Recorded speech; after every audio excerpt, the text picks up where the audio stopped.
അമ്മയ്ക്ക് role model ആക്കിയ വ്യക്തികളോ അങ്ങനെ ആരെങ്കിലും ഉണ്ടോ? എനിക്ക് എൻ്റെ ഹസ്ബൻഡ് തന്നെയാണ് ഏറ്റവും വലിയ എന്ന് വെച്ചാൽ പുള്ളി ഒരു ജോലിയല്ല പലതരം ബിസിനസ് ചെയ്തിട്ടാണ് ഈ ഒരു രംഗത്തോട്ട് എത്തിപ്പെട്ടത്. അത് ഒന്നും ചെയ്യാൻ ഒരു മടിയോ അങ്ങനെ ഇപ്പോൾ നഷ്ടം വന്നെന്ന് വിചാരിച്ചിട്ട് അങ്ങനെയുള്ള പേടിയോ പിന്നെ അടുത്തത് ചെയ്യാതിരിക്കുവോ അങ്ങനെയൊന്നുമില്ല. ഒരെണ്ണം പോയെങ്കിൽ അടുത്തത് അങ്ങനെ പലതരം ജോലികൾ ചെയ്തിട്ടാണ് ഈ രംഗത്തോട്ട് എത്തിപ്പെട്ടത്. അതായത് ഇതല്ലാതെ വ്യത്യസ്തമായ പല ജോലികൾ. ഒരുപാട് പരിശ്രമം ഉണ്ടായിരുന്നു ഇതിന്റെ പുറകിൽ. തീർച്ചയായിട്ടും ഇവര് മക്കളൊക്കെ ചെറിയ കുട്ടികളായിരിക്കുമ്പോൾ മുതൽ ഇപ്പൊ ഈ ഡ്രൈവിംഗ് സ്കൂളിലോട്ട് അവർ പഠിപ്പിക്കാൻ പോകും. അങ്ങനെ പഠിപ്പിച്ചു കഴിഞ്ഞിട്ടാണ് അവര് പഠിക്കാൻ പോണത്. അതുകൊണ്ട് അവർക്ക് അത് പഠിത്തമൊന്നും വലിയ കൂടുതലായിട്ട് അവർക്ക് കിട്ടിയിട്ടില്ല. ഇപ്പൊ അവരുടെ മക്കളെ നമുക്ക് പഠിപ്പിക്കാൻ കഴിയുന്നുണ്ട്. അവരും പക്ഷെ ഇതിൽ ഇൻവോൾവ് ആണ് ഇപ്പോഴും.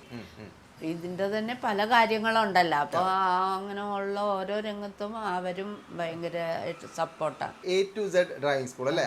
അതിലേക്ക് വന്ന വഴി എങ്ങനെയാണ്? അതായത് ഇപ്പോൾ A to Z എന്ന് പറയുന്ന ആ പേരൊക്കെ ഒരു പ്രത്യേകത. അതൊക്കെ ഹസ്ബൻഡ് തന്നെ തീരുമാനിച്ചതെന്ന് വെച്ചാൽ ആദ്യം ഞങ്ങൾക്ക് പ്രദീപ് എന്ന് പേരുണ്ടായിരുന്നു. പ്രദീപ് അപ്പൊ ഇവിടെ അടുത്ത് തന്നെ ഒരു ഡ്രൈവിംഗ് സ്കൂളുകാർ അവർ പറയും ഞങ്ങളും അവരും ചേട്ടൻ അനിയനാണ് അങ്ങനെയാണ് ഇങ്ങനെയാണ്. അപ്പം നമുക്കത് അംഗീകരിക്കാൻ പറ്റില്ലാത്ത കണ്ടീഷനിലായി. അപ്പോൾ ഈ A to Z പേര് സെലക്ട് ചെയ്ത് ഇത് ആർക്കും കൊടുക്കാൻ പാടില്ലെന്ന് ഉള്ള ആ ലൈസൻസും കൂടി നമ്മൾ എടുത്തിട്ട് രജിസ്ട്രേഷൻ ചെയ്തു അല്ലേ? അതെ, A മുതൽ Z വരെ. അങ്ങനെ അതായത് ഡ്രൈവിംഗിന്റെ എല്ലാ കാര്യങ്ങളും ഇവിടെ തന്നെ ആ പേര് ആർക്കും കൊടുക്കാൻ പാടില്ല എന്നുള്ളത് നമ്മുടെ പേര് നമുക്ക് തന്നെ രജിസ്റ്റർ ചെയ്യുക. ഇപ്പൊ ഇന്നത്തെ കാലത്ത് പോലും ഡ്രൈവിംഗ് സ്കൂളുകൾ ഒരുപാട് കോമൺ അല്ല, ഉണ്ട് ഇല്ലെന്നല്ല ഞാൻ പറയുന്നത്. പക്ഷെ ഇപ്പൊ നമ്മള് പല ബിസിനസ്സുകൾ നോക്കുന്ന പോലെ അത്ര കണ്ട് കോമൺ അല്ല. അപ്പോ അന്നത്തെ കാലത്ത് എങ്ങനെയാണ് ഈ ഒരു ഐഡിയ മനസ്സിൽ വരുന്നത്? അത് ഹസ്ബൻഡ് തന്നെ ചെയ്തിട്ടുള്ളതാണ്. പിന്നെ മക്കളും കൂടി സപ്പോർട്ടായി. ഇപ്പൊ പേരക്കുട്ടി ബിസിനസ് മാർക്കറ്റിംഗ് ആണ്. അയാള് ഈ ഇൻസ്റ്റിറ്റ്യൂട്ട് ഏതെല്ലാം തരത്തില് എങ്ങനെയെല്ലാം ഇമ്പ്രൂവ് ആക്കാവോ അതിനു വേണ്ടി അയാള് എല്ലാ രാജ്യങ്ങളിലും ഒക്കെ പോയി ഇതെല്ലാം പഠിച്ചുകൊണ്ടിരിക്കണം. ഇപ്പോഴും പഠിച്ചുകൊണ്ടിരിക്കണം. അതായത് അതിന്റെ ആധുനിക സജ്ജീകരണങ്ങളെല്ലാം ഇതിലോട്ട് കൊണ്ടുവരികയാണ് അല്ലേ, വിദേശ രാജ്യങ്ങളിലൊക്കെ ഉള്ളത്. ഇപ്പൊ നമ്മള് തന്നെ ഇപ്പൊ ഡിപ്ലോമ കോഴ്സുകൾ തുടങ്ങിയിട്ടുണ്ട്. അങ്ങനെ പലതരം കോഴ്സുകൾ, 1 വർഷത്തെ കോഴ്സ്, 6 മാസത്തെ കോഴ്സ്, 3 മാസത്തെ കോഴ്സ്, അങ്ങനെ ഡ്രൈവിംഗ് പഠിപ്പിച്ച് അങ്ങനെ വെറുതെ ലൈസൻസ് എടുത്ത് പോണ ആ ഒരു കാര്യത്തിലല്ല. അല്ലാത്ത തന്നെതായ ധാരാളം കാര്യങ്ങൾ ഈ ഇപ്പൊ അത് കൊച്ചുമകന്റെയും കൂടി ഈ നോട്ടത്തിലാണ് അത് ഇത്രയും വളർന്നിട്ടുള്ളത്. അപ്പൊ നമ്മുടെ നാട്ടിലും വിദേശത്തുമായിട്ട് ഒരുപാട് ജോലി സാധ്യതകളും കൂടെ ഉണ്ട്. വിദേശത്തുള്ള ധാരാളം കമ്പനിക്കാർ നമ്മളെ അപ്രോച്ച് ചെയ്യുന്നുണ്ട്. അത് റിക്രൂട്ട് ചെയ്യുമ്പോൾ നമ്മൾ അവർക്ക് സ്പേസ് കൊടുക്കും, നമ്മൾ വണ്ടി കൊടുക്കും. ഇത്ര അധികം വണ്ടികൾ ഒന്നിച്ചുള്ള ഒരു വേറെ ഇൻസ്റ്റിറ്റ്യൂട്ട് ഇല്ല. ചിലടത്ത് ഫോർക്ക് ലിഫ്റ്റ് ഉണ്ടാവും, ചിലടത്ത് JCB ഉണ്ടാവും, ചിലടത്ത് ക്രെയിൻ ഉണ്ടാവും, ചിലടത്ത് റഫ് ക്രെയിൻ ഉണ്ടാവും. പക്ഷെ എല്ലാം കൂടി ഒന്നിച്ചുള്ള ഒരു ഇന്ത്യയിലെ ഏക സ്ഥാപനം എന്ന് വേണമെങ്കിലും നമുക്ക് പറയാം. അതുപോലെ തന്നെ കേരളത്തിലെ ആദ്യത്തെ ഹെവി ഡ്രൈവിംഗ് സ്കൂൾ തുടങ്ങിയത് എൻ്റെ പേരിലാണ്. അതുകൊണ്ടാണ് ഞാൻ ഈ രംഗത്തോട്ട് എത്തിപ്പെടാൻ വന്നത്. അതെന്ന് വെച്ചാൽ നമുക്ക് കേരളത്തിൽ ഹെവി ഡ്രൈവിംഗ് സ്കൂൾ ഉണ്ടായിരുന്നില്ല. നമ്മൾ ഈ ഐലൻഡ് എന്ന് പറഞ്ഞാൽ ട്രാൻസ്പോർട്ടിങ് ആയിരുന്നല്ലോ. അപ്പോൾ ഷിപ്പിൽ വരുന്ന സാധനങ്ങൾ ട്രാൻസ്പോർട്ട് ചെയ്യണം. ഇപ്പോൾ എല്ലാ സ്ഥലത്തോട്ടും, കൊല്ലത്തോട്ടും അങ്ങോട്ട് എല്ലായിടത്തോട്ടും ട്രാൻസ്പോർട്ട് ചെയ്യണത് ഐലൻഡിൽ നിന്നായിരുന്നു. അപ്പോൾ ലോറി ഡ്രൈവേഴ്സിനെയാണ് കൂടുതൽ ആവശ്യമുള്ളത്.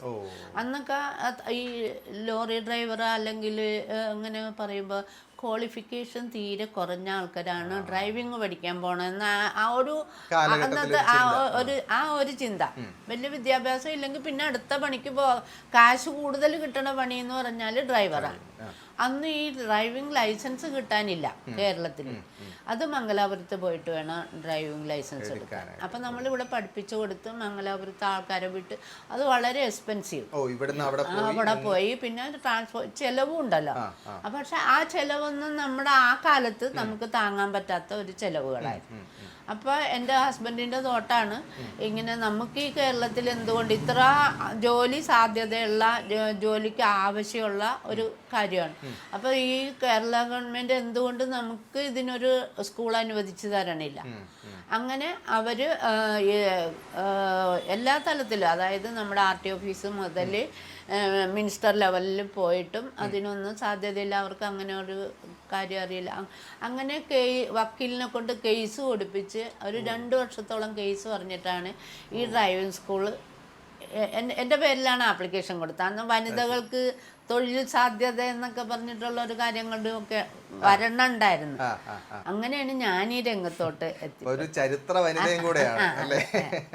അതൊരു വലിയ ഭാഗ്യമല്ലേ അല്ലേ? കേരളത്തിൽ തന്നെ ആദ്യത്തെ driving school, heavy driving school ഉടമ എന്നുള്ള ഒരു പേര്, അതും പോരാട്ടത്തിലൂടെ, നിയമ പോരാട്ടത്തിലൂടെ സമ്പാദിച്ചതാണ്. അത് കഴിഞ്ഞിട്ടാണ് വേറെയുള്ള ആൾക്കാർക്ക് ലൈസൻസ് കിട്ടിയിട്ടുള്ളത്. പക്ഷെ ആദ്യത്തെ ഇന്നിപ്പോ ഒരുപാട് പേരുണ്ടോ അത്തരം രംഗത്ത്? ഒരുപാട് ഉണ്ട്, ഹെവി ഡ്രൈവിംഗ് സ്കൂളൊക്കെ ധാരാളം ഉണ്ട്. പക്ഷെ ഈ എക്യുപ്മെന്റ്സ് എല്ലാം ഇപ്പൊ എൻ്റെ ഒരു മോൻ കൺസ്ട്രക്ഷൻ ഫീൽഡിലാണ്. അച്ഛൻ തന്നെ തുടങ്ങി വെച്ചതാണ് കൺസ്ട്രക്ഷൻ, അച്ഛൻ തന്നെ തുടങ്ങി വെച്ചതാണ്. അപ്പൊ ആ കൺസ്ട്രക്ഷൻ ഫീൽഡിലോട്ട് നമുക്ക് ധാരാളം വണ്ടികൾ വേണം. ക്രെയിൻ, ഫോർക്ക് ലിഫ്റ്റ്, പിന്നെ റഫ് ടെറൈൻ ക്രെയിൻ, അങ്ങനെ കുറേ തരം ക്രെയിനുകളൊക്കെ ഉണ്ട്.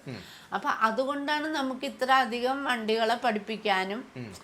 ഇല്ല, നമ്മൾ ഒരു കൂട്ടർ മാത്രം ചിന്തിച്ചാൽ അടുക്കാൻ പറ്റാത്ത അത്ര കാര്യങ്ങളുണ്ട്. അപ്പൊ ഇതെല്ലാം കൂടി ഉള്ളത് കൊണ്ടാണ് നമുക്ക് ഇതെല്ലാം മാനേജ് ചെയ്ത് പോകാൻ പറ്റും. അപ്പോൾ അത് ശരിക്കും പറഞ്ഞാൽ ഒരുപാട് സ്റ്റുഡൻസ് ഇപ്പൊ നമ്മളെ ട്രസ്റ്റ് ചെയ്ത് വരും. ഇപ്പൊ അമ്മ എന്നുള്ളൊരു വലിയൊരു ബ്രാൻഡാണ്. ഇപ്പൊ നമ്മള് ഇപ്പൊ ആ ഒരു സ്ഥാപനത്തിന്റെ തന്നെ ഒരു ബ്രാൻഡ് അംബാസഡർ അമ്മയാണ് അല്ലേ? അതൊരു വലിയ ഭാഗ്യമല്ലേ? കാര്യം അത് തീർച്ചയായിട്ടും ഒന്നും പ്രതീക്ഷിക്കാതെ വന്നിട്ടുള്ള കാര്യങ്ങളാണ്. അല്ലാതെ ഇതൊക്കെ എൻ്റെ മോളിലോട്ട് ചാർത്തപ്പെട്ടതാണെന്ന് വേണമെങ്കിൽ പറയാം.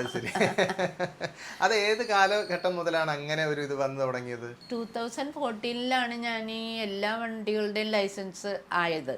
അത് കഴിഞ്ഞിട്ട് പിന്നെ ആസാഡസ് എടുത്ത് എനിക്കൊരു വിദ്യാഭ്യാസം ഇല്ലെന്നുള്ളൊരു തോന്നൽ എൻ്റെ മനസ്സിലുണ്ടായിരുന്നു. അതിന് ശേഷമാണ് ഇപ്പോൾ 2023 ഓട്ടോമൊബൈൽ ഡിപ്ലോമ കളമശ്ശേരി പോളിടെക്നിക്കിൽ പോയി 1 വർഷത്തെ കോഴ്സ് പഠിച്ച് ആ ലൈസൻസ് കിട്ടി.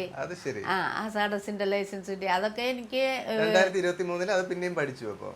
പോയി 1 വർഷത്തെ കോഴ്സ് സൺഡേ ക്ലാസ് ചേർന്ന് പഠിച്ചു. അത് ഞങ്ങളുടെ ലൈസൻസിനും കൂടി അതൊരു ഗുണമാണെന്ന് കേട്ടുകൊണ്ടാണ് അങ്ങനെ അത് പഠിക്കാൻ ഞങ്ങൾ 4-5 പേര് ഒന്നിച്ചു പോയിട്ടാണ്. ഈ ഫാമിലിയിൽ നിന്ന് തന്നെ 5 പേര് ഒന്നിച്ചു പോയിട്ടാണ് അത് പഠിച്ചത്.